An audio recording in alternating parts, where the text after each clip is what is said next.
Nah, yang ingin saya sampaikan adalah, ya, saya kalau bicara menyalahkan konten yang lain, mereka punya tuntutan yang lain ya Kak. Tapi memang tidak banyak Kak yang media saat ini yang bicara secara mendalam soal konflik di PKL di Pantai Padang. Ada satu, saya juga cerita, mungkin kakak tahu Bang Randi Remena yang nulis di Tirto. Dia sering cerita ke saya soal tak taluk doa Fari kita, tak taluk doa ke lapangan kita, karena dia melihat secara langsung bagaimana kesedihan dari di sana. Karena itu saya juga belum mampu ke sana Kak. Belum mampu karena cerita dari Bang Randi tadi, sampai berbulan-bulan dia harus menahan diri di kos karena ya dia orangnya yang sampai ke payahnya menghilangkan trauma itu Kak. Walaupun dia tidak mengalami, tapi karena dia melihat orang kurus itu bercerita, iya tidak tahu lah hari data ini dulu, tidak bisa dulu. Saya sudah beberapa kali menulis Kak soal itu, tapi mereka mungkin karena tidak dalam dan tidak ditayangkan, belum ditayangkan oleh media saya di tempo.co, tapi mungkin ke depan kita akan sama-sama garap beberapa media alternatif mungkin akan ke sana untuk liputan itu. Tapi satu hal Kak, saya pernah gini Kak, saya boleh cerita ya soal liputan saya. Saya pernah liputan di depan LPC dan ibu tuh dengan jujur dia bilang, ibu dapat LPC ya. Saya karena dia jujur, oke. Ada liputan yang dia sudah lama berjualan di sebelah itu Kak, sebelah tempat yang sekarang yang jadi pasar kuliner. Saya nanya, ibu dapat LPC? Nggak ada, ibu dapat LPC. Oke, saya tulis semuanya soal itu Kak. 1 bulan ke depan, 1 bulan ke depan saya datang lagi dan saya tanya ke orang yang berbeda dan kata, ibu itu dapat LPC Bu? Iya. Semenjak itu kok gini seperti itu. Bagi saya kalau dia bilang saya dapat LPC dan itu tidak cukup kan tidak masalah juga. Tapi kebohongan seperti itu akhirnya saya ya mau nulis bana gitu. Nah itu yang membuat saya beberapa kali nantilah seperti itu. Terima kasih. Saya hanya memberikan tanggapan ya. Mari kita sama-sama mendorong bagaimana semua hal atau hak-hak masyarakat di Kota Padang ini dan juga masyarakat ya Sumatera Barat agar dipenuhi oleh pemerintah yang mengatakan ya datangnya ketika mau pemilu aja. Kalau udah nggak pemilu ya seperti inilah yang kita lihat kan. Bentar lagi datang tuh caleg-caleg ke Polres juga. Sekian, terima kasih. Oke, terima kasih Bang Fahri. Kita beri atur dulu. Sangat luar biasa Bang.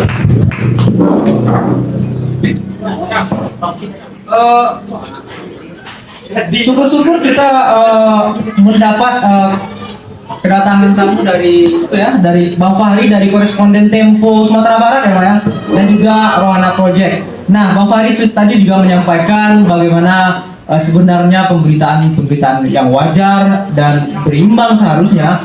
Dan tadi Desi juga menyampaikan bahwa stigma negatif dan juga pemberitaan yang tidak berimbang itu ada. Nah, mudah-mudahan saja dan kita banyak berharap salah satunya kepada Bang Fahri selaku koresponden Tempo dan Rohana Project bisa mengimbangi dan bisa memberikan titik tengah akan pemberitaan yang tidak berimbang tersebut. Terima kasih Bang Fahri. Oke, terima kasih.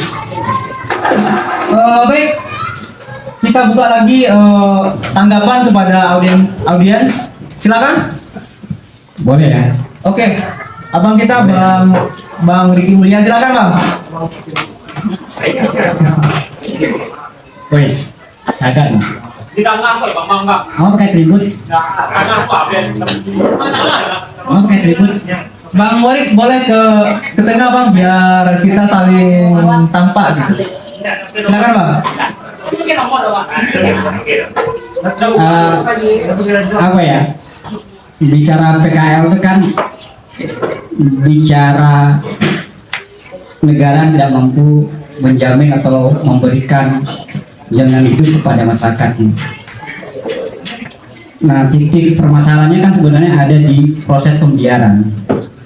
Ketika dulu ada deal soal LTC di gerobak segala macam kan itu jalan. Dan kita juga lihatnya secara netral. Sebagian ada yang menjual, sebagian lagi bertahan. Nah, pasca COVID ini kan kehidupan masyarakat kita kan turun nih ekonominya dan menjamur kembali PKL dengan jumlah yang saya bertambah dan mereka nyebar. Nah, ini yang pembiaran seperti ini yang terjadi, sehingga ketika ada cerita-cerita yang tidak bagus soal PKL Pantai Padang, harus kita akui cerita itu sebagian ada benarnya, tapi sebagian lagi itu dibesar-besarkan. Sama ketika saya posting ketika aksi di Purus, saya posting di grup, satu grup yang isinya para birokrasi dan orang-orang menengah ke atas, yang dia apungkan dia soal sisi negatif tadi, yang tidak aman, yang tukang parkir PKL-nya yang kalau nggak belanja tempat dia dimarahi dengan bahasa-bahasa yang nggak baik.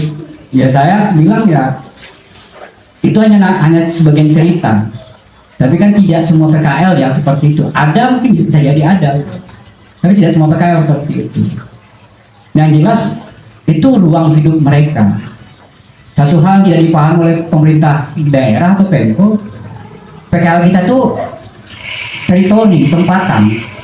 Apalagi Purus itu beda gang aja udah beda gengnya. Ini yang tidak dipahami oleh pemerintah kota kita. Ya wajar ketika digabungkan antara rombongan yang dari Cimpago dengan yang rombongan di Rusunawa, nggak bisa akur, wajar, karena memang teritorinya berbeda dan dagangannya juga hampir sama. Tapi kenapa tidak dibuat spot-spot kecil misalnya? Pilihan menggusur kan soalnya kan pilihan yang frustasi lah. Pemko yang berlaku karena pembiaran akhirnya frustasi. Kalau ini tidak dibiarkan dan ditata ulang dengan baik dari awal, mulai dari perencanaan, dilibatkan masyarakat kita, karena kan kajian pasti ada, dampak yang akan terjadi di seluruh bangunan pasti ada, berapa banyak pedagang-pedagang yang akan muncul. Nah, ini kan tidak pernah dikaji, atau kalaupun sudah dikaji tapi tidak pernah diimplementasikan, sehingga bermunculan. Nah, ketika bermunculan ini kan dipaksakan. Nah, ketika dipaksakan, Pemko juga tidak membuka ruang untuk masyarakat pedagang bisa audiens, musyawarah. Oke, apa solusinya? Kan nggak mungkin orang dagangan lagi tang sama kerupuk kuah ditempatkan di outlet. Kan nggak mungkin. Mereka hanya butuh space meja kecil dengan tempat duduk yang banyak. Nah, lagi-lagi yang dibangun cerita bahwa banyak kena jeper segala macam. Setahu saya nggak pernah ada lagi kena jeper di Panjang Purus itu. Itu cerita lama, iya. Waktu masih zaman teh botol 25.000 sampai 30.000 satu botolnya.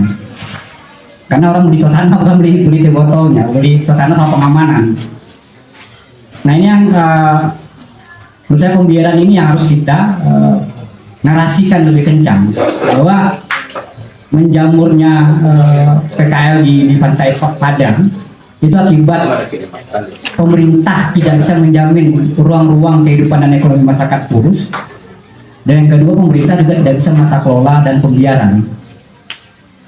Harusnya kan sepanjang trotoar itu dibangunkan spot-spot kecil aja dengan jarak yang diatur. Aku pikir pedagang juga bisa tertib. Karena pengalaman saya dengan kawan-kawan di rombongan Porkas dulu Forum Kajian Sosial dengan Momon, David, mulai dari lintas sampai pasaraya itu kami terapkan. Negosiasi itu diterapkan sampai kita bikin batas, kayak serampangan kita bikin batas. Serampangan kita bikin batas. Lewat dari batas, silakan tindak. Nah, aku pikir juga pedagang di Puls akan mau. Kan permintaannya adalah bisa berdagang di lokasi dekat dengan pemukiman mereka, sehingga mereka tidak terlalu susah untuk menjaga dagangannya. Karena kan rata-rata aku lihat kan ibu-ibu dagangan sambil jaga anak. Ini anaknya sekolahnya dari satu baskom ini, dari satu baskom dan satu ember pupuk. Nah, sementara LVC sudah beralih fungsi. Ada yang sebagian sudah punya orang yang bermodal, tidak lagi orang yang seharusnya punya, tapi tetap itu juga ada kesalahan pedagang juga karena ada diperjualbelikan atau tukar guling. Nah, kalau kesalahan pedagang iya, tapi jangan digusur lah. Makanya narasi yang harus dibangun itu ungkapan soal pembiaran dan jaminan hidup. Nah, ini yang menurut aku yang harus kita dengungkan, karena melawan doxing soal pedagangnya isinya carut marut, pedagangnya kurang sopan, itu ya biarkan saja, karena menengah ke atas yang memang rata-rata nggak pernah singgah ke sana, tapi dapat cerita dari siapa berkembang. Dan juga mulai ditunjukkan secara performa, pedagang-pedagang itu juga sudah menunjukkan performanya, penampilan juga harus dan soal layanan juga harus diperbaiki. Dan kupikir juga alternatif cara berdagang lain juga sudah harus dipikirkan. Kalau sepahit-pahitnya memang digusur ya, nggak bisa berdagang. Apa alternatif pilihan cara berdagang yang harus kita kembangkan? Karena anak tetap harus sekolah, dapur tetap ngebul.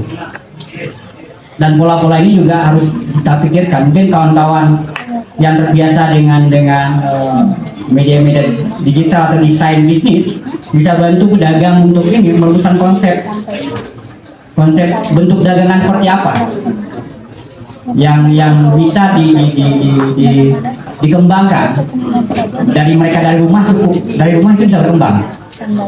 Nah, ini mungkin kawan-kawan yang terbiasa dengan desain bisnis model bisa menjadikan kasus ini sebagai rancang bangun untuk konsep ekonomi kerakyatan dan desain model ekonomi kaki lima versi terbaru. Bukan lagi ada meja dengan kaki 4, satu orang berdiri di kaki 5, bukan lagi seperti itu. Tapi memang memanfaatkan konsep-konsep yang lebih digital. Itu mungkin menurut saya coba dikembangkan. Dan saya berharap kawan-kawan pedagang tidak patah semangat, memperbanyak kekuatan, dan gunakan semua elemen yang kawan-kawan miliki, termasuk media, kawan-kawan aliansi mahasiswa. Kalau bisa, kawan pedagang suratin seluruh BEM sekota Padang yang sesumbar ini untuk backup kawan-kawan. Karena kalau hanya pedagang berat. Jadi bagaimana menarik kawan-kawan mahasiswa kayak BEM Sumbar itu turun untuk backup pedagang. Mungkin kita bisa ngulangin 1 minggu atau 1 bulan aksi di kantornya wali kota itu. Itu aja mungkin. Oke, terima kasih Bang Riki Mulya atau yang lebih akrab kita panggil dengan Bang Warik. Luar biasa Bang. Menarik apa yang disampaikan oleh Bang Warik. Kita melihat dan beliau juga mengatakan tadi bahwasanya ini loh persoalan-persoalan yang terjadi di PKLBT Padang. Dan beliau juga menyebutkan bahwa PKLBT Padang itu sudah diberikan LPC. Nah, menarik terkait LPC atau Lapo Padang Sepago gitu. Bagaimana sih penataan wali kota memberikan hal itu, memberikan LPC tersebut gitu? bagaimana pengawasan pemerintah dan bagaimana peran penataan pemerintah? Mungkin langsung bisa ditanggapi oleh Desi. Silakan nih.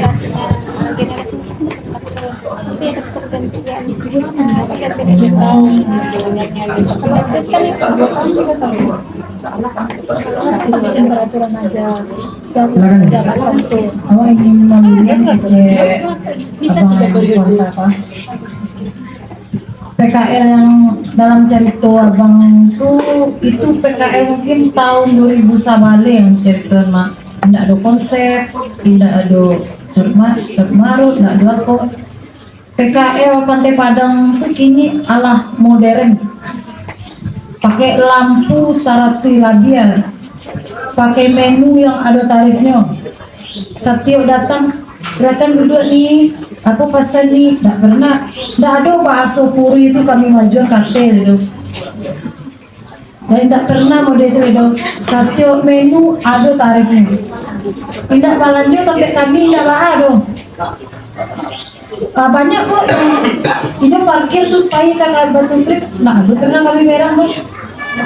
Jadi yo ambo bantang yang tadi itu jadi kita pikir ya Bu, karena PKL Pantai Padang kini kok lah cukup modern. Dan satu lagi, tidak ada PKL yang pakai satu meja yang tagak bantu orang gimana PKL mana itu model itu dong. Kami ibaratnya ala semi restoran lah, ala mantap tagaknya sebenarnya. Cuman kalau ini matur, kami minta itu sih waktu itu nih, biarlah mejanya sama, tambah rancak kan, biar warnanya sama, biar akuin sama. Dan kami tuh pakai lampu warna tarang. Nah pernah kami yang pakai nak balando sekolah, nah ada pernah model itu dong. Mungkin yang cerita sama abang tuh waktu ini ke Pantai Padang tahun 2000 mungkin mah. Ada yang celeng. Kami 10 itu baru di sana, nggak ada kami yang dari siko beda-beda siko, nggak ada model itu. Dari ujung ke ujung tuh kami satu mah, nggak pernah yang ada dari Puriko beda gang, beda lo pandapek, nggak model itu. Kalau beda pandapek, nggak model itu kami kue gitu. Kami kok cukup kue itu soal nama, tapi bahala karena yo sekue kami nyo rakyat kan yang memegang kuasa tuh wali kota. Pas di mana wali kota itu menyabian kamu seorang ini sih dia mau model itu jalan keputusan di tangan Ambo. Iya kecil Ambo harus model itu. Waktunya menjalin sampai segmen yang ada di Pantai Padang tuh segmen 1 Taman Budaya boleh buka jam sampai segmen 2 para Karambia boleh mengaliri Sebandia, kursinya di Sebandia. Segmen 3 kami itu direlokasi ke parkiran segmen sampai Morolasa. Jadi yang mau minta masuk lah kami ke segmen 1 langsung dibantah model itu. Yang membuat keputusan Ambo banget Bu Desi yang matur Ambo. Itu kecil wali kota Kampung. Kalau masalah si Randy itu karena dia tidak sanggup, karena ini waktu di masalah PKL itu kan panjang. PKL yang dari Simpang Puri 3 tuh sadolanya istri nelayan, tapi ini tidak tahan loh karena yubana sadia kehidupan nelayan tuh. Apalagi musim kabi kepatan kan nak do yang Malawi calado dan itu ciepok pencarian mereka ya, dan dimatian total.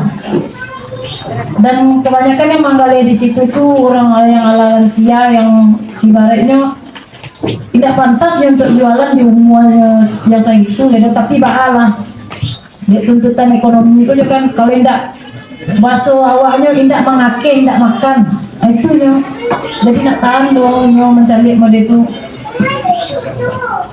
Nah itu saya yang ingin ambilkan ya. Terima kasih. Oke, terima kasih Desi yang sudah memberikan tanggapan.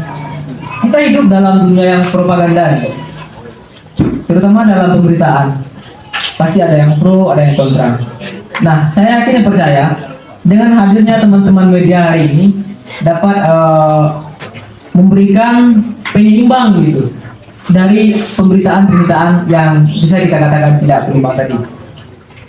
Sebelumnya kita sudah membuka dua tanggapan dari para audiens dan juga telah ditanggapi oleh Desi.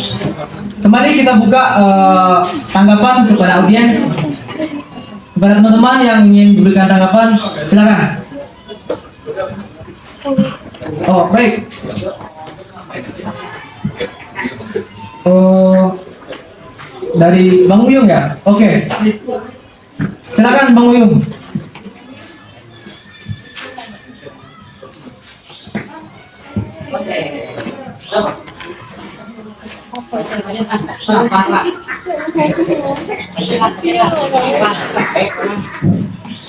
Assalamualaikum warahmatullahi wabarakatuh.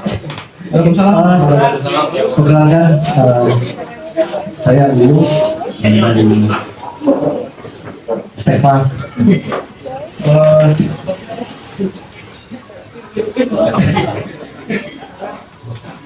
Apa ya? Mungkin saya hanya menyorot dari sisi akar dalam beberapa tahun ini. Dalam pandangan saya sepertinya beberapa program-program pemerintah cukup lepas dari kajian-kajian kebudayaan. Kenapa ini terjadi, kenapa itu terjadi dan segala macam. Setahu saya, karena saya lahir dan besar di Padang, saya juga tinggal di Lolong, dulu juga dekat dengan Pantai Pilus, sering main ke sana waktu kecil.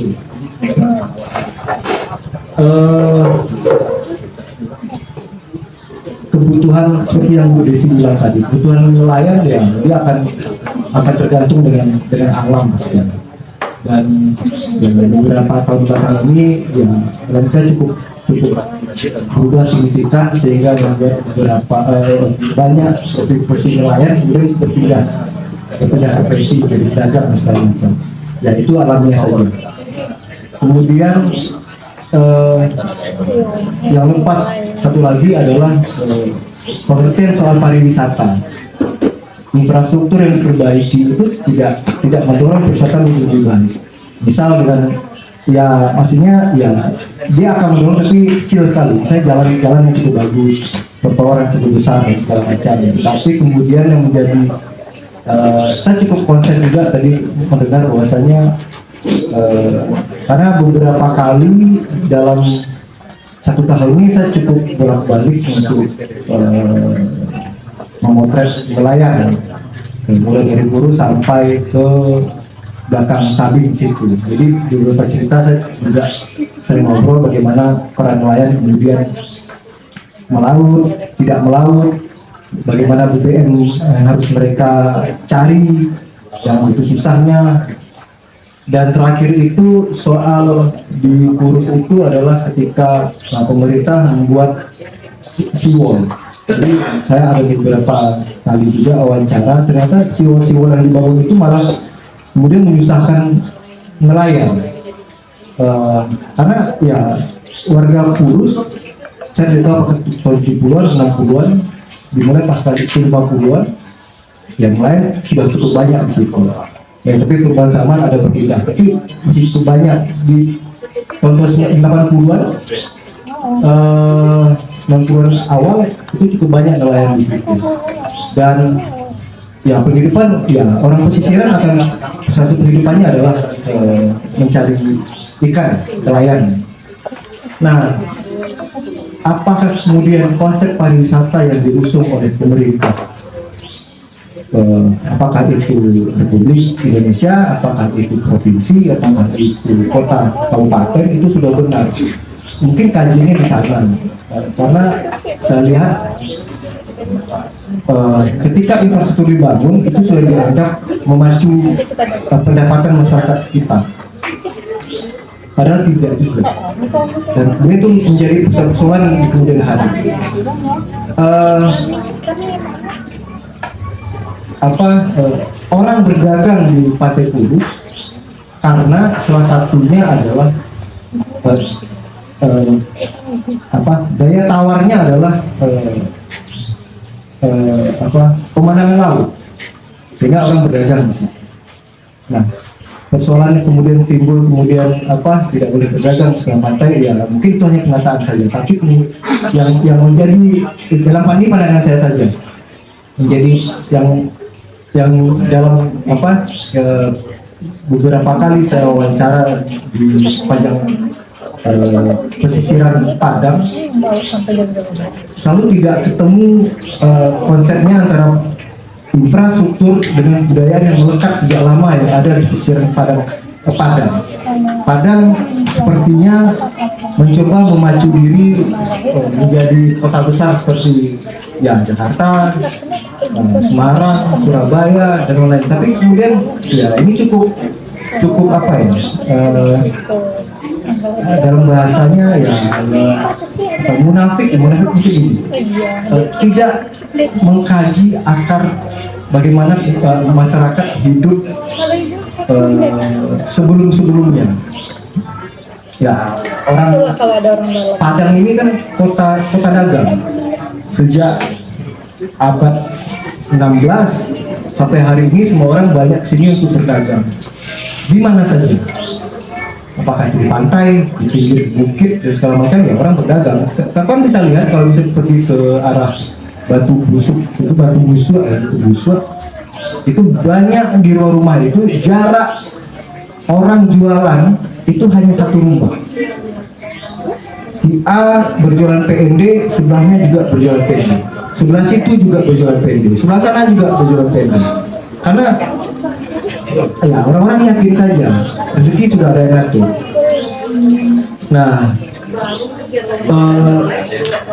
apa yang kemudian menjadi perbincangan banyak orang di PKL di Pantai Purus adalah dalam tanda kutip ketika pedagang itu banyak dan dia tidak simetris, tidak sejajar, tidak seragam, itu akan merusak pemandangan sehingga pendapatan pariwisata akan berkurang. Nah, bagi saya kemudian bukan itu persoalannya. Trotoar yang ada sekarang itu yang cukup lebar di daerah Iora gitu. Itu yang cukup banyak sampai ke arah dekat Muaro sana itu kan dibikin semacam pedestrian atau trotoar besar sehingga orang bisa menikmati laut dan segala macam gitu. Nah, itu sekali lagi yang saya bilang orang-orang tidak tahu bahwasanya Purus itu sudah dihuni manusia itu ya sejak abad 16 sudah dihuni oleh orang-orang dan mereka berkaum di sana. Laut ada pantai sehingga ke pinggir bibir laut itu adalah kalau bagi orang Dare itu adalah tanah hidup mereka. Di situ dulu ada kelapa, di situ dulu banyak tanaman. Pantai-pantai kemudian menjadi penghidupan dulu. Pantai ya, bukan lautnya. Laut ada soal lagi. Laut itu nelayan lah, yang posisi nelayan. Tapi kemudian pantai-pantai tadi yang kemudian menjadi penghidupan. Nah, alam berubah, abrasi datang, dia akan semakin pendek. Orang-orang tidak lagi bertanam banyak hal di situ. Tumbuh gedung-gedung sehingga menghilangkan banyak hal yang lain juga. Nah, wacana kemudian muncul adalah pantai-pantai tadi tidak lagi milik kaum-kaum yang hadir di sana, tapi milik negara. Sehingga bisa saja dia digunakan, dibikin aturan bahwasanya ya ini untuk kepentingan negara yang lain juga, ya, pariwisata. Jadi kemudian saya pikir bagaimana dengan seperti yang Bung Topan tadi bilang bahwasanya ada hak-hak yang dilanggar di situ. Fungsi pemerintah menurut saya adalah ketika misalnya masyarakat pantai pesisiran jadi kurus sama di berdagang ya diberi fasilitas karena orang akan hadir di situ. Tapi kemudian saya tidak juga tapi ada beberapa orang kemudian merusak citra tadi seperti mungkin tadi Bu Desi bilang ya, kami sepakat ada beberapa hal yang tidak dilakukan, tapi ada beberapa orang juga melakukan hal-hal yang buruk gitu. Saya tidak tahu sampai mana kemudian pembicaraan dengan dengan peristiwa-peristiwa yang kemudian mencoreng citra masyarakat di sana. Saya yakin ada karena cukup banyak yang bercerita, walaupun itu hanya dengan komen-komen di media sosial, gitu kan. Apakah itu sudah diperbaiki? Apakah itu kemudian karena apa? Wajah pariwisata sebenarnya ya bagi saya bukan infrastruktur, tapi bagaimana kemudian banyak orang menerima orang asing yang datang, kemudian memperlakukan mereka tidak hanya sebagai tamu, tapi juga sebagai saudara. Dan itu menjadi cermin pariwisata sebenarnya. Saya bisa ambil contoh, kalau misalnya apa membedakan kemudian Republik ini dengan negara-negara lain adalah beberapa contoh pariwisata yang sudah cukup terkenal didatangi orang karena bukan karena infrastrukturnya, tapi memang karena keindahan alamnya ya banyak. Orang datang ke sana itu ya karena keindahan alamnya, bukan karena infrastruktur yang dibangun.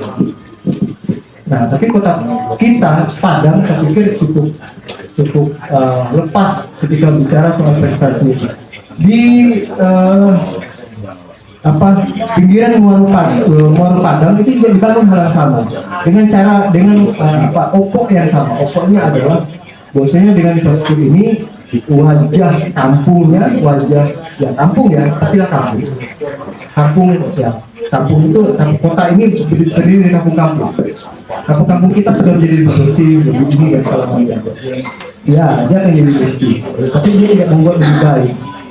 Karena apa? Kesadaran banyak orang yang belum sampai ke sana.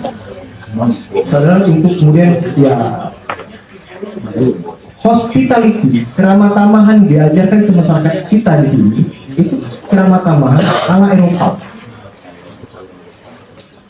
Jadi kalau orang Minang itu menurut saya ya tidak sama dengan mungkin dengan budaya Minang. Datang, ngomong, silakan bersama datang. Itu di sana. Orang Sumatera tidak begitu. Jadi kalau di masa lalu, kalau saya pergi main dengan ayah saya dulu ke Purusan, pergi mandi-mandi, saya datang, ada orang duduk, orang bapak macam Pak, yuk, gitu aja. Tidak ada yang selamat datang di Pantai Purus kami, silakan mandi. Tidak ada begitu, karena kita orang sini. Tidak ada yang. Tapi kemudian pengertian hospitality itu kemudian menjadi rancu. Ya, saya pikir begitu. Itu makanya kemudian akarnya tidak dikaji, tidak dibicarakan tidak dibicarakan. Bagaimana kemudian pendekatan seharusnya pemerintah? Ya pemerintah Kota Padang itu banyak kan orang Minang juga yang sudah tercerabut dari akar gereja. Jadi mereka ya semuanya soal keramah tamahan itu standarnya standar Eropa, standar Jakarta, sehingga dia menghilangkan akar-akar di sini. Nah, tapi saya pikir kita sama-sama harus jujur bahwa saya di beberapa oknum yang ada di Pantai Purus juga kemudian mencoreng citra itu. Nah, itu harus berimbang, ya kan? Itu juga harus berimbang. Nah, perannya adalah sejauh mana masyarakat Purus yang tadi kita berisi adalah mereka bertahu, artinya sangat bersaudara, meminimalisir itu, kemudian membuat aturan-aturan tidak tertulis, ya adat berarti, ya adat lah. Kalau tidak tertulis ya adat, bahwasanya ya ada benda atau apa, tapi saya tidak tahu itu. Tapi kemudian ya itu juga perlu dibicarakan, dan kemudian ya kita juga harus dengan diri kita ada permasalahan memang untuk menjaga citra-citra tadi. Ya, di luar bagaimana persoalan dengan pemerintah lokal. Ya mungkin itu saja dulu. Terima kasih. Baik, kita beri aplaus dulu kepada Bang Uyung. Bang Uyung, luar biasa Bang. Kita juga melihat Bang, berbicara soal kurus, itu kita tidak hanya berbicara soal modernisasi, tidak hanya berbicara soal jual beli, akan tetapi jauh dari itu kita berbicara soal sosial dan budaya. Soalnya pedagang-pedagang kaki lima di sana sudah jauh sebelum era modern ini ada di sana. Nah, ketika kita melihat pemerintah hari ini yang memberikan solusi gusur relokasi dan bagaimanapun, itu kalau dalam pandangan pemerintah sendiri kita bisa berasumsi bahwa tujuannya untuk penataan Pantai Padang hidup baik, tujuannya baik buat government gitu, mungkin itu kali. Namun jauh dari itu kita melihat bagaimana dampak positif, bagaimana respon, bagaimana sosial dan budaya ini tetap selaras dan tetap berjalan sebagaimana mestinya di Pantai Padang ini. Nah, selanjutnya kita minta lagi dari audiensi,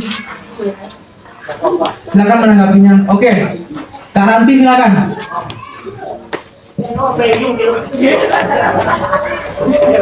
Silakan Kak Ranti. Ya, sedikit sebenarnya. Menarik kalau perkenalan aku Rani. Aku seorang yang menyukai laut. Juga sebenarnya menyukai pantai ya. Jadi memang permasalahan PKL dan di PKL di Pantai Padang ini juga cukup rumit ya, kita lihat. Tadi juga sempat disinggung juga oleh teman-teman penanya juga yang lain. Ya bahwasannya memang sebenarnya negara tidak tegas di sini untuk mengatur itu gitu kan. Satu ada hak yang bertentangan, hak PKL yang bertentangan, bahwasanya hak atas pekerjaan. Satu lagi memang kepentingan negara juga. Tapi aku pengen menarik ini kepada balik lagi kepada tugas fungsi negara kan gitu. Negara memiliki tugasnya untuk menata itu gitu kan agar kebijaksanaannya itu bisa menguntungkan banyak pihak. Tapi dalam permasalahan PKL kali ini baik lagi tidak pernah adanya kajian yang spesifik. Tadi sudah disebut sempat di sini juga kajian yang spesifik. Apakah penertiban PKL ini menguntungkan siapa sebenarnya? Apa yang diuntungkan dan apa yang sebenarnya menjadi permasalahan di sini, sehingga itu harus dilakukan pemecahan masalahnya oleh negara. Nah malahan penertiban PKL juga kita tidak temukan masalahnya apa di situ gitu kan. Apakah masalahnya karena kemacetan lalu lintas sehingga memang menjamurnya PKL di sana itu mengakibatkan kemacetan, itu juga tidak ada. Tapi kalau memang itu yang jadi permasalahan, seharusnya negara harus dalam arti pemerintah kota juga harus menata itu gitu kan. Bagaimana agar tata kelola pedagang tetap bisa pedagang kaki lima tetap bisa berjualan, tapi juga tidak mengakibatkan kemacetan di situ. Seharusnya kebijaksanaannya seperti itu. Tapi kenapa bisa harus ada penggusuran ya? Nah balik lagi, ketakutannya adalah ketika penggusuran itu terjadi, apakah itu dia menguntungkan salah satu pihak? Di kemudian hari, tadi juga sempat disinggung, ternyata beberapa penggusuran yang terjadi itu ternyata melahirkan pemodal-pemodal besar juga, gitu. Dia malah tidak menguntungkan juga kepada pedagang-pedagang kaki lima, kan gitu. Nah, kalau memang masalah kayak keindahan estetika, aku coba lewat tepi pantai malam-malam hari, dia sebelumnya tuh indah gitu kan. Karena ada lampu-lampu, wah indah gitu kan, terus ada yang jajan, terus sosial meningkat di sana, saling bertemu, ada live musik dan segala macamnya. Di berapa bagus gitu kan. Tapi kenapa ketika ditertibkan, coba lihat gitu kan, sepi gitu kan. Yang ada hanya di lokasi tertentu saja. Jadi pemandangan Pantai Padang di malam hari itu tidak lagi menarik karena tidak ada orang, tidak ada kalau memang tujuan negara juga untuk meningkatkan pendapatan daerah, ya emang pedagang kaki lima tidak mau berkontribusi kan gitu. Balik lagi ke sana, toh pedagang kaki lima juga mau kok berkontribusi, asalkan itu ditata kelola juga oleh pemerintah dengan tepat. Jangan sampai juga dana kontribusinya hanya untuk kepentingan orang-orang tertentu saja gitu kan. Terus juga apakah dengan kehadiran PKL ini juga mengganggu misalnya permasalahannya sampah, ini juga tidak pernah baca ke sana gitu. Kalau permasalahannya sampah, negara ya harusnya melakukan sebuah mengadakan sorry kalau masalahnya sampah seharusnya negara juga hadir di sana untuk ini loh tata kelola sampah yang baik dan benar agar memang kalau memang permasalahan utamanya adalah sampah tadi gitu kan, tapi tidak serta merta otomatis juga pedagang kaki lima itu harus dilokasikan semuanya, jadi tidak menjawab apapun gitu, malah kita menimbulkan kecurigaan tadi apakah penggusuran PKL ini itu juga sebenarnya menguntungkan pihak pemodal besar juga di kemudian hari. Itu sempat ketakutan dan kecurigaan juga sih. Mungkin bagaimana teman-teman? Terima kasih. Oke, terima kasih Kak Ranti. Menarik. Selaku konsumen dari estetikanya Pantai Padang yang dahulunya merasa ramai dengan lampu-lampu yang indah, gitu. Namun hari ini terasa sunyi gitu loh. Ini loh yang terjadi hari ini di Pantai Padang gitu. Bagaimana bentuknya? Dan itu tentu buntut dari kebijakan pemerintah. Kak Ranti juga menyinggung tadi komunikasi yang baik, bagaimana cara pemerintah, bagaimana cara pembuat kebijakan untuk mensosialisasikan, untuk mengkomunikasikan peraturan yang dibuat tersebut agar masyarakatnya tahu sebenarnya apa tujuan dari kebijakan ini. Nah, ketika berbicara soal komunikasi, tentu timbul pertanyaan, bagaimana sih bentuk komunikasi yang baik dari pemerintah dengan masyarakat kita selaku publik ini? Untuk itu langsung kita minta tanggapan dari abang kita, Bang Taufan.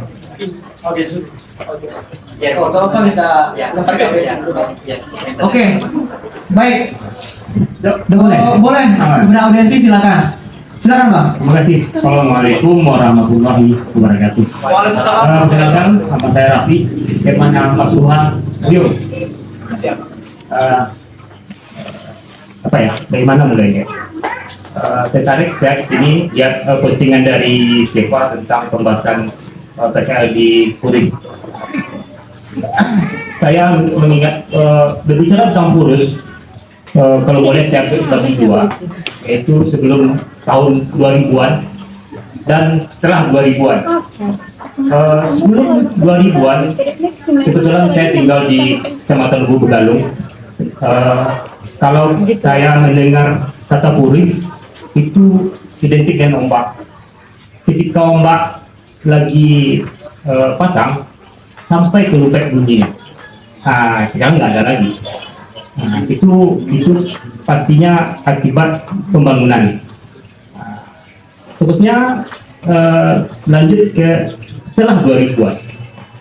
Setelah 2000-an kita di Lubuk Begalung atau di daerah pinggiran Kota Padang sebenarnya agak cemburu di daerah pusat kota termasuk Puri, karena program pemerintah itu sudah mulai mengarah ke pembangunan pantai yang itu menurut saya sih menyedot anggaran PAD, anggaran daerah.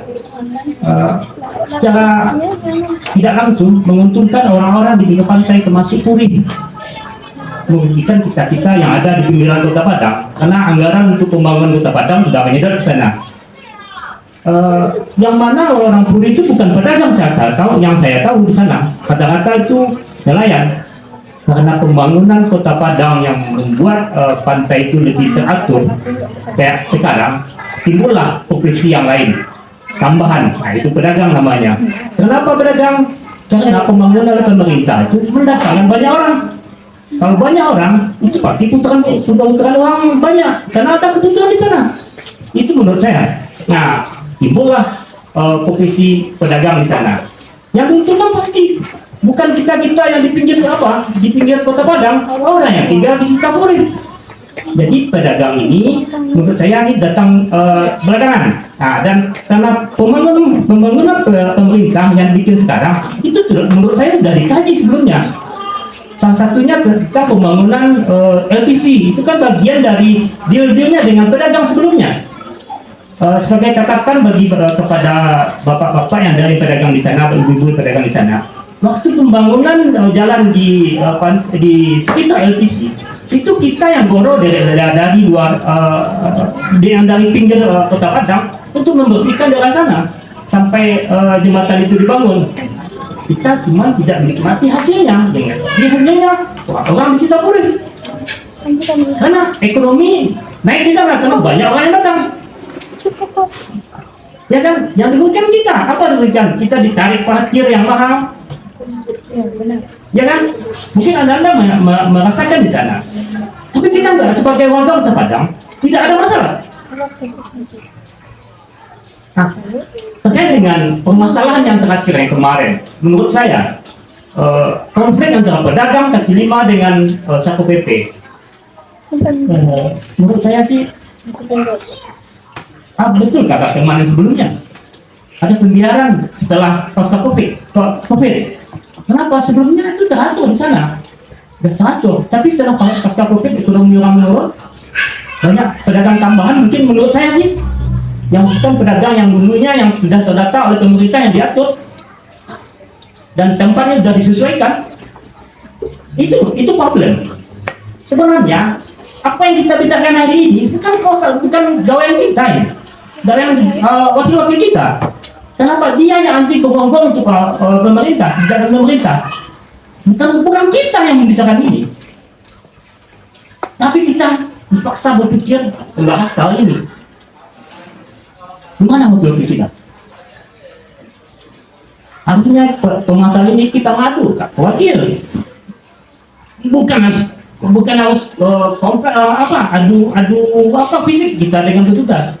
Sebenarnya, karena kebijakan pembangunan di Pantai Padang termasuk Purus bagian dari rencana mereka. Kita tidak pikir lagi ini diuntungkan, tidak ini diuntungkan, pasti diuntungkan untuk Kota Padang semuanya.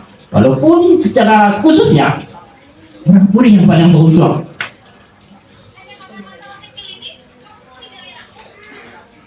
Jadi menurut saya sih problem permasalahan kayak ini perlu dibicarakan dengan kepala dingin, dengan orang yang tepat. Sayang putusan dari pemerintahnya nggak ada. Jadi kita bicara sebelah aja. Harusnya kalau kita bicara ada wakil dari pemerintah kan lebih bagus. Kita dapat dua sisi.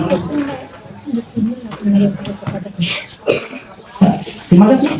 Wabillahi taufiq wal hidayah. Assalamualaikum warahmatullahi wabarakatuh. Waalaikumsalam warahmatullahi wabarakatuh. Terima kasih Bang. Kita bisa menanggapi bahwa ibarat satu orang Minang tidak ada asuk kalau nggak ada api gitu. Nah mungkin itu yang dapat kita tangkap dari Abang. Selanjutnya ketika berbicara soal penataan, tentu tak lepas juga kita dari pemerintah dan pemerintah, karena selain dari pembuat kebijakan, pemerintah juga bertanggung jawab atas pengawasan dari kebijakan yang dibuat tersebut. Gitu. Untuk itu mungkin itu adalah PR bagi kita bersama. Nah, kembali kami buka ruang untuk audiens untuk menanggapi hal tersebut. Kepada Bang Dayat, silakan Bang.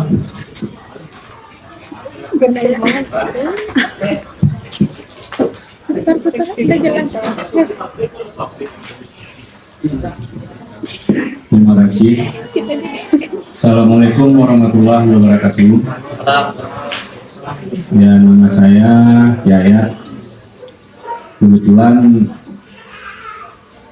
saya termasuk yang dituakan untuk pedagang kaki lima Pantai Purus. Sampai wali kota sudah tahu nama saya. Kalau ada apa-apa di Purus saya ditelepon. Jadi saya lihat dari tadi bukannya saya apa-apa, mungkin nggak ada yang kebanyakan mungkin pada belum tahu sejarahnya LPC itu bagaimana. Biar saya terangkan dari awal. Jadi dulu di saat Purus sudah terbuka, itu ada beberapa orang yang memiliki lapak-lapak di sana di Pantai Purus. Itu belum ada jembatan, kata bapak tadi, sebelum ada jembatan. Jadi orang tuh melihat dengan adanya lapak-lapak itu, dengan banyaknya orang yang datang, maka banyaklah timbul pedagang-pedagang. Sampai akhirnya diambil alih oleh pemerintah. Itu orang tuh udah diwajibkan untuk membayar retribusi di saat lapak-lapak masih di wilayah pantai, belum ke LPC nih, masih di wilayah pantai. Iya kan? Adalah aturan batasan-batasan tempat 5 meter dipakai 4 meter, yang 1 meternya untuk akses ke laut. Itu saya tahu itu. Kebetulan saya udah dagang di sana. Di saat zaman Pak Fauzi, ini saya sebut aja orang-orangnya ya. Di saat zaman Pak Fauzi mulailah mensosialisasikan untuk pembangunan LPC dengan mendekati para pedagang. Bisa dibilang hampir tiap malam lah beliau datang ke Pantai Purus untuk mensosialisasikan LPC. Begitu LPC sudah belum begitu selesai, belum 100% selesai, Pak Fauzi turun naiklah Buya Mayaldi. Begitu Buya Mayaldi naik, LPC belum selesai, orang ini udah digusur, dipindahkan ke LPC dalam keadaan kosong, nggak ada listrik, nggak ada air. Ya, ini saya terangkan sejarah dari awal, saya yang mengalami. Di saat pindah LPC, itu orang dituntut untuk yang bagi yang tanahnya rendah, bagi tanahnya masih kosong di bawah, itu orang tuh menimbun sendiri. Dimasukkanlah listrik sama seseorang, yang pedagang diwajibkan untuk membayar 10.000, 1 kios 1 lampu bisanya. Kalau pakai kulkas tambah lagi 5.000. Air bayar lagi per bulannya sekitar 100.000. Belum apa-apa udah keluar duit. Itu nggak ada pintu, nggak ada jendela itu LPC itu. Jadi adalah beberapa pedagang yang mencoba membuat pintu kayak warung-warung papan-papan disusun gitu. Itu kena marah, melanggar perda katanya. Dia maunya pemerintah waktu itu ditutup pakai terpal aja. Kira-kira ditutup pakai terpal bagus nggak? Enggak kan? Pembinaan dari pemerintah setelah orang ini pindah ke LPC nggak ada. Makanya dagangan orang ini semuanya sama. Contoh samanya cappuccino cincau, mie abui. Pical ayam satu orang dapat pical ayam ini rame, pical ayam semuanya. Nggak ada pengembangan wisata di sana, nggak ada. Bimbingan untuk cobalah dagang ini, nggak ada. Di situ terjadi pembiaran, udah dilepas, pindah, udah habis kerja pemerintah. Parkir nggak boleh. Sedangkan kios orang dikasih cuma 3 meter lebar, ke belakangnya 6, enggak yang LPC, yang ke belakangnya 4 kalau nggak salah, 4 meter. Kalau untuk sepeda motor bisa masuk cuma 1 kios tuh paling 7 motor, itu pun udah disusun rapat itu. Marah orang punya motor, gores motornya. Gimana orang punya mobil bisa masuk? Jadi dengan cara demikian, ini maaf ya, dengan begitu orang ini tentu nggak puas dia dengan hasil pendapatan. Kenapa nggak puas? Yang bisa disusun meja di atas cuma 6 kursi, 6 meja. Masuk orang pacaran jam 2 siang, belanja teh botol 2, keluarnya jam 9 malam. Gimana mau ngambil harga? Nggak cocok kan? Makanya datanglah sepatu roda. Awal-awalnya tuh pas trotoar udah dibangun, masuklah sepatu roda permainan. Ingat, nah, dengan maraknya sepatu roda, mulailah orang-orang yang dari LPC ini maju ke depan, bawa 1 meja kecil, langitan, kerupuk itu ada. Saya udah ngomong sama ketua pariwisata waktu itu, kepala dinas pariwisata, Pak, ini jangan dibiarkan. kalau dibiarkan dia bakal maju ke depan semuanya. Nggak ada tanggapan. Waktu itu nggak ada tanggapan. Nah, berkembanglah sepatu roda ini sampai saat sekarang, sampai skuter-skuter dulu. Jadi apa namanya, yang LPC, yang punya LPC ini udah maju ke depan, iya kan? Makanya tadi siapa yang ngomong tadi itu, Bapak siapa yang ngomong itu, katanya susah ngambil data karena orang ini dia bilang dia nggak punya LPC, tahu-tahu ditanya sama yang lain dia punya. Itu karena ada ketakutan dari dia. Soalnya udah berkembang cerita di situ, kalau yang punya LPC dikontrakkan atau dijual itu bisa dipenjara. Makanya dia takut untuk mengakui. Orang situ buta hukum.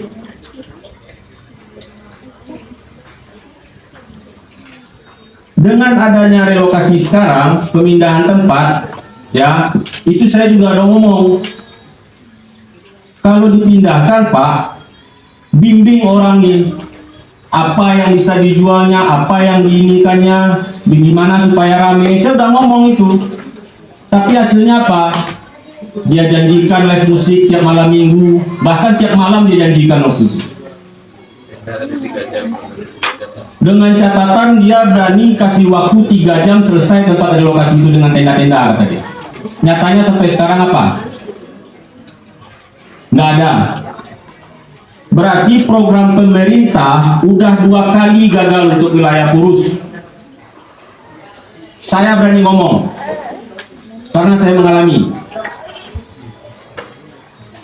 Di saat kami diundang ke kantor wali kota, itu bukan kami mengeluarkan pendapat, enggak. Dia cuma ngomong pendapat dia ke kami. Kalau yang namanya diskusi, dia pasti dengar kami dengar dia. Ini enggak, kami yang harus dengar dia. Contoh Bu Desi ngomong, Bu Desi kena marah, iya kan? Kena tekanan Bu Desi waktu itu.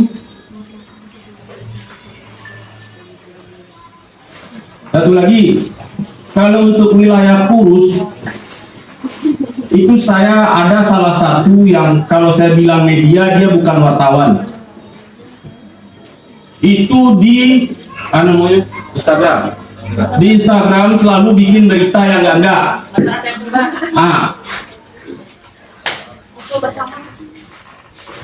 Selalu menjelek-jelekan. Dia bukan wartawan dia. Ya, dia Mata Raya Sumbar namanya. Nah, Dia orang Jakarta. dia selalu menjelek-jelekan Partai Purus. Dan satu lagi, dalam image orang Padang, mulai dari Al-Hakim sampai ke Marolasa, itu Partai Purus katanya. Kalau yang masang payung sampai malam itu nggak ada di Purus lagi. Saya berani jamin. Mungkin yang jembatan ke sini mungkin ya. Dan bahkan lebih parah, trotoar dijadikan tempat parkir. Anda boleh lihat sana. Yang saya tidak suka, kenapa Purus yang digitukan? Saya bilang ya, kalau untuk sekarang masyarakat Purus itu udah banyak sadar wisata sekarang. Saya berani jamin. Dengan keadaan sekarang, setelah direlokasi, kita boleh lihat sama-sama di Batu Gede. Sepasang di sini, sepasang di sini, sepasang di sini. Suasana gelap. Mungkin kata Bapak tadi yang beruntung orang Purus. Kalau untuk infrastruktur memang yang beruntung Purus. Ada LPC-nya, jalannya 2 jalur. Tapi kalau untuk perekonomian, no. Untuk sekarang ya, betul kata Bu Desi, udah ada yang jual kursi, udah ada yang ini, udah ada yang kembali ke pekerjaan lama. Jadi tolong, kalau memang ada dari media di sini, tolong beritakan yang sesungguhnya. Jangan dipojokkan Purus. Saya selalu bantah itu mata rakyat Sumbar. Saya berani jamin, saya bertanya sama wartawan lain, mata rakyat Sumbar itu bukan dari media itu katanya. Satu lagi, pemerintah Kota Padang dulu di zaman Mayerdi, di saat saya namanya Medi kepala dinas pariwisata, dia berpedomannya ke pantai Losari di Sulawesi ya, Makassar. Pantai Losari, saya lihat di map Losari itu beda suasananya sama Pantai Purus.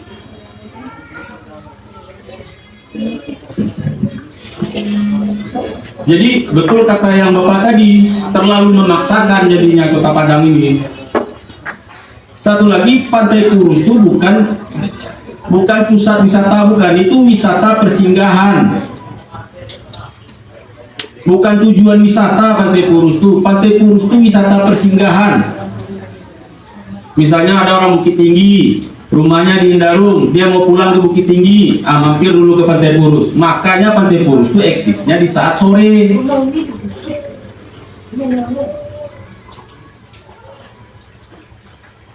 Dibangunkannya LPC.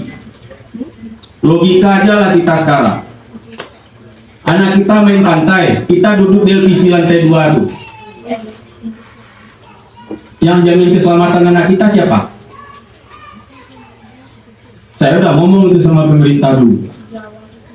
Kalau kayak gini caranya Pak, nggak mungkin orang duduk di sini kata saya. Ujung-ujungnya nanti pasti yang naik orang pacaran, dan memang itu kenyataan.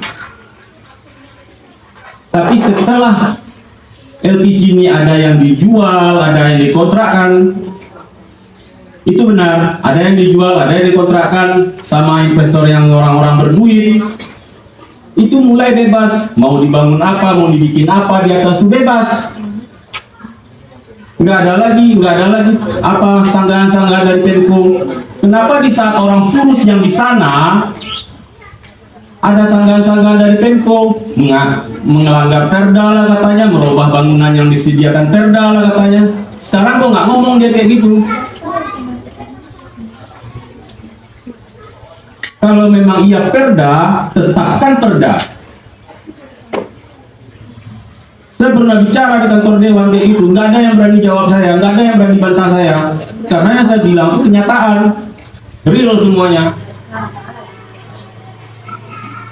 Jadi saya minta tolong, kalau bertanya, kalau mau minta pendapat, tolong cari orang yang paling tahu masalah Pantai Purus. Pedagang memang banyak sekarang, cuma dia nggak mengetahui sejarah. Banyak yang nggak tahu sejarah Pantai Purus gimana, banyak.